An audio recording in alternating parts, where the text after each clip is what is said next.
The wind, a mournful dirge across Mount Cinder's desolate peaks, usually brought only pine and glacial ice. Tonight, Dr. Alastair Finch detected a faint, metallic tang, alien to the crisp mountain air, as he adjusted the colossal Cinder Peak Observatory telescope.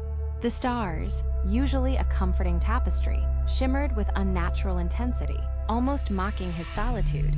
A peculiar silence descended, not high-altitude quiet, but a profound, suffocating void that pressed in, stealing the landscape's very breath.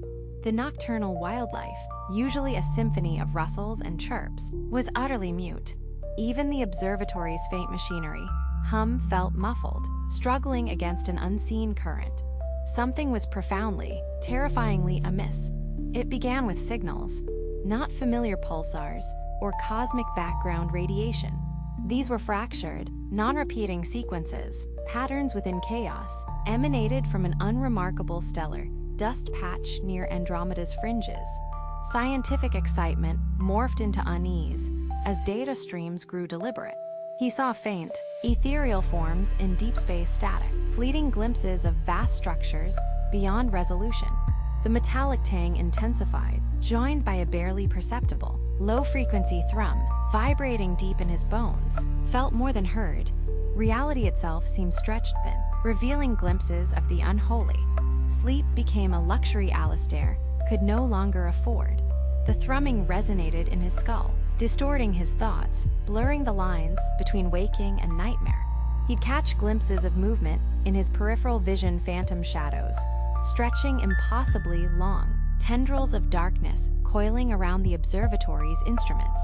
The faces of his colleagues, seen only in grainy video calls, began to subtly warp, their expressions shifting into grotesque caricatures, their voices echoing with an alien cadence. He meticulously scrubbed every surface, convinced an invisible residue from the signals clung to him, permeating his very being.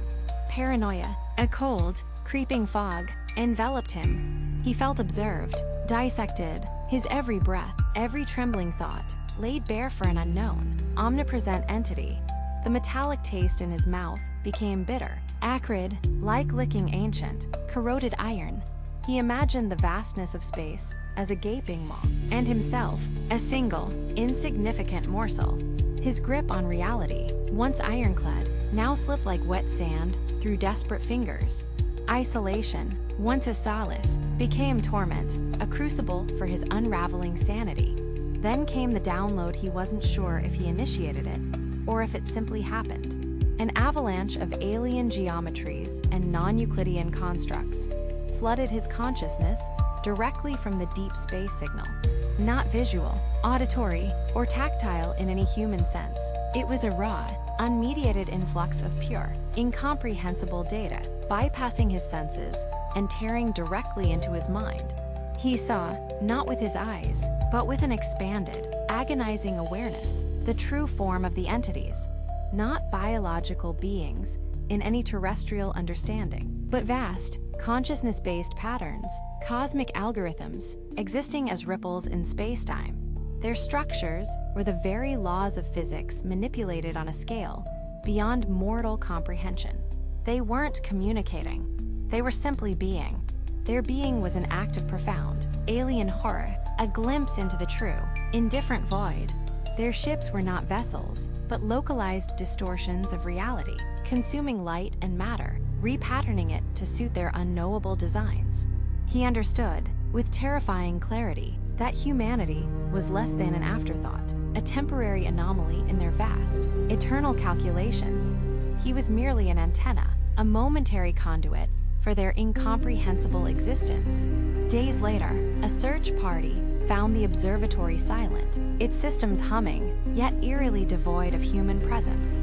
Alastair Finch was gone. His notes, scrawled in a frantic, almost unreadable hand, spoke of patterns beyond the veil, the geometry of thought, and the great silence that speaks through everything. The last entry was a single, disturbing sketch, a recursive, infinitely complex symbol that seemed to writhe on the page, sucking the light out of the room.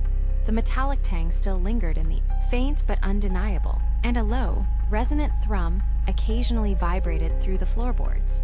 Sometimes, on clear nights, the technicians who inherited the Cinder Peak Observatory swear they can hear a faint whisper in the static of the deep space feeds, a sound that isn't quite human, isn't quite alien, but something infinitely older, infinitely colder, echoing through the vast, indifferent cosmos. The stars, Alastair once thought a comforting tapestry, now seem to wink with a knowing, malevolent intelligence, their silent gaze a perpetual reminder of what lies just beyond the thin veneer of our understanding.